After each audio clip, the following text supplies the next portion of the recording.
Muito bem, então vamos lá para nossas 5 aulas. A primeira das 5 aulas nós vamos falar um pouquinho a respeito do conceito do que é o Power BI, né? Do que é uma ferramenta de Self-Service BI. Então o Power BI, ele é a ferramenta de Self-Service BI da Microsoft e o conceito de Self-Service BI veio para substituir a dependência, por assim dizer, dos setores de negócios do setor de TI. Então, antes, na hora de você elaborar um projeto de BI, praticamente 99% do projeto ficava nas mãos da TI, entre criar cálculos, modelagem de dados, fazer todo o processo de ETL e assim por diante. Com o conceito de Self-Service BI, você, como analista de negócio, analista de departamento pessoal, de RH, financeiro, contabilidade, qualquer que seja a área da administração, você tem o poder de pegar as extrações, as informações do sistema e transformar em um modelo, um conjunto de dados e depois converter isso em relatórios, em dashboards. Então esse é o conceito de Self-Service BI. Então aqui dentro do Power BI a gente consegue fazer desde o processo de importação, a parte de ETL, que é a parte de extração, tratamento e carregamento dessas informações para um conjunto de dados, depois a parte de cálculo, a criação das fórmulas, das medidas e, por fim, o design dos gráficos, ok? Nessas 5 aulas a gente vai passar por todo esse processo bem brevemente, sem se aprofundar, mas para vocês terem uma ideia do poder dessa ferramenta e da simplicidade do processo, tá bom? Então, de cara, nós vamos importar a nossa fonte de dados. Nós vamos importar aqui uma planilha do Excel, é a planilha de funcionários, caso de dados, planilha de funcionários, é uma planilha de Excel, uma aba única. Nós vamos fazer o tratamento dela no Power Query. Então, quando a gente importa aqui dentro do Power BI, ele vai abrir para a gente o Power Query, que é o local de tratamento de dados, onde a gente faz todo o processo de ETL. Então, vou clicar aqui, ó, selecionar, ele vai dar um preview da planilha. E eu vou clicar aqui em transformar dados. Se eu clicar em carregar, ele já traz para dentro do Power BI, sem nenhum tratamento. Mas a gente primeiro precisa tratar essas informações lá no Power Query. Então, transformar dados. Então, trouxe aqui a nossa planilha de funcionários. Eu tenho aqui, como eu falei, né? É um planilhão com várias informações. E nós vamos fazer o quê? Nós vamos dividir essa planilha em outras planilhas, em planilhas de dimensão. O que são essas planilhas de dimensão? Eu vou explicar um pouquinho do conceito de modelagem de dados para BI. Vai ajudar a entender qual a diferença da tabela fato, da planilha fato, para as outras tabelas, tabela dimensão. Então, sobre o conceito de tabela dimensão e tabela fato, tem um diagramazinho aqui, uma foto, que ajuda a explicar o funcionamento. Então tá aqui, ó. Nossa tabela fato seria a tabela de funcionários, a tabela principal ou a planilha principal que contém os fatos ou as ocorrências. E ao entorno dela a gente vai precisar criar várias tabelas de dimensão, que são tabelas com um pouco menos de conteúdo, mas com informações estratégicas, informações importantes para a análise de dados. Para ficar mais claro, vamos pensar aqui num exemplo. Então, nossa tabela fato aqui no nosso exemplo vai ser a tabela de funcionários. Então, essa tabela aqui, tabela fato, vai ser a nossa tabela de funcionários. Ok? E dessa tabela funcionários, nós vamos extrair as nossas tabelas de dimensão. Exemplo de uma tabela de dimensão.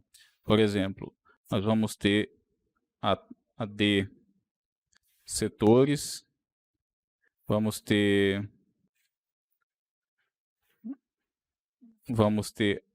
a D cargos, vamos ter também a D, vamos pensar de filiais. Seriam exemplos aí de tabelas de dimensão e que nós vamos extrair da nossa tabela fato. Por quê? Normalmente na modelagem de dados, essas tabelas já estariam prontas do banco de dados, através de um Data Warehouse, um Data Mart. Mas no cenário mais comum, os analistas de RH, departamento pessoal ou qualquer outra área da administração não têm acesso ao banco de dados. Então, eles vão ter que fazer uma extração do sistema, na maioria das vezes uma extração num planilhão como aquele que nós observamos e depois transformar esse planilhão num conjunto de dados com esse formato, uma tabela fato e várias tabelas dimensão. tá? Quando a gente fizer isso aqui no Power Query, depois que a gente criar aqui as nossas tabelas de dimensão, nós vamos olhar como que fica esse diagrama. Tem uma opção aqui para a gente poder analisar a formatação desse diagrama. Então vamos lá, separar nossa tabela em tabelas de dimensão. Primeiro que nós vamos criar de empresa. Vou selecionar aqui a coluna código de empresa e localizar aqui o nome da empresa. Segura a tecla Ctrl porque existe colunas entre elas, né? Então, para selecionar colunas que tem um intervalo entre elas, eu seguro o Ctrl. Se eu segurasse o Shift, ele ia selecionar todas as colunas. E aí, primeiro de tudo, na verdade, a gente precisa aqui duplicar essa nossa consulta. Vamos chamar aqui ó, de empresas. E aí, código de empresa.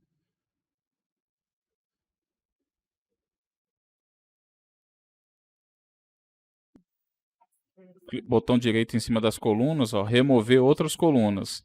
E aí vai ficar só as duas colunas que nós havíamos selecionado. Para poder ajustar a nossa tabela de dimensão, sempre que a gente tiver uma tabela de dimensão, ela não pode ter registros duplicados. A tabela fato vai ter, a dimensão não vai ter. Então lá na tabela fato, a gente vai ter várias vezes o mesmo código de empresa. Mas aqui na tabela de dimensão, ela precisa ser uma ocorrência única. Então, nós vamos clicar com o botão direito em cima do código e remover duplicatas. Pronto, aí ficou só duas ocorrências. Então já diminuiu bastante o nosso conjunto de dados dessa tabela de dimensão. E aí nós vamos voltar lá na nossa tabela fato e tirar a coluna nome de empresa, que vai diminuir o nosso conjunto de dados. Beleza? Eu vou fazer o mesmo processo para as outras colunas que eu quero transformar em tabela. Por exemplo, centro de custo, eu vou selecionar a coluna centro de custo.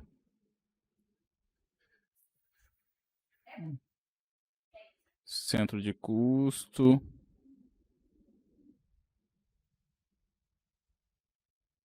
Aqui, ó, centro de custo e a descrição do centro de custo. Duplicar de novo aqui primeiro, né?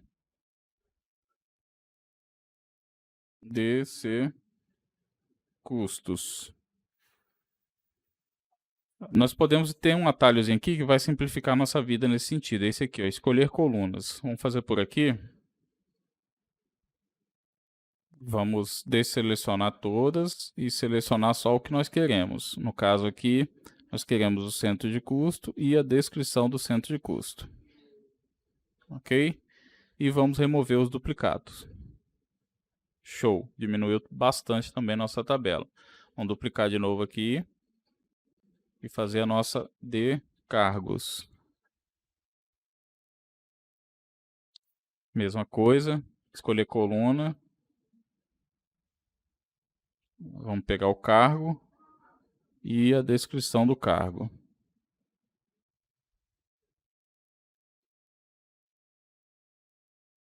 Aqui. E a natureza do cargo também. Código do cargo, remover duplicados. Pronto. Aí nossa tabela passou a ter 119 linhas.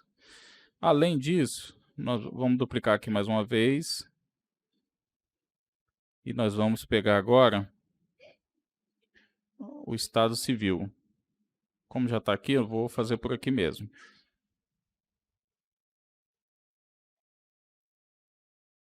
De este civil.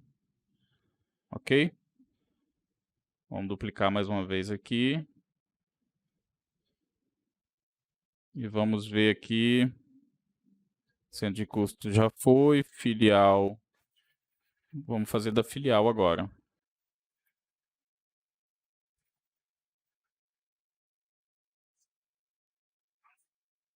Filial.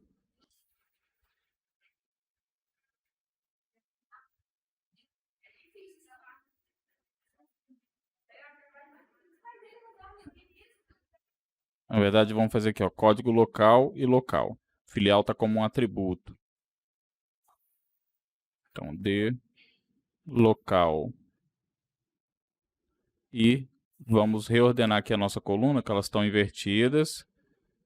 E remover as duplicadas. Ok. Por último, vamos duplicar aqui Cargo, natureza do cargo já foi, filial já foi.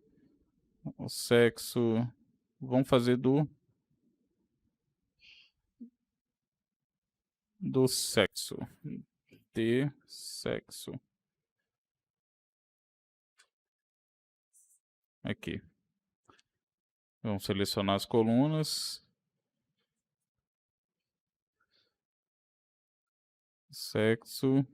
Descrição sexo. E vamos remover duplicadas. Aí. Pronto. Agora a gente vai voltar lá na tabela fato e fazer uma limpeza, né? Tirar as colunas de descrição. Ó, vamos tirar aqui a descrição do centro de custo. Descrição do sexo. E descrição do cargo. Natureza do cargo também a gente manteve lá na tabela. O local, descrição do local. Ver mais o que? Estado civil. A descrição do estado civil nós também já armazenamos lá na tabela de dimensão. Pronto. Então a gente deu uma limpada considerável na nossa fonte. Por quê? Imagina, aqui, por exemplo, na empresa, eu estou armazenando um caractere por linha na coluna. E lá na de empresas, eu estaria armazenando aí pelo menos 8, 10 caracteres em cada linha. Então isso aumentaria muito o tamanho da nossa base, ok? Vamos chamar aqui a nossa F funcionários. Vou botar um F minúsculo para diferenciar, para saber que é a nossa tabela fato. Então esse seria o tratamento básico para a gente já iniciar a construção lá do nosso dashboard de dados demográficos dos funcionários. Aqui ainda a gente poderia criar uma coluna com a data a idade do funcionário, o tempo de casa do funcionário. No curso completo a gente inclusive faz isso passo a passo, como criar uma coluna para aferir tempo de casa, idade do funcionário e verificar na coluna de tempo de casa se ele está ativo ou se ele está demitido e avaliar esse contexto para cálculo, tá bom? De cara nós já vamos lá para dentro do Power BI para começar a construir os nossos cálculos.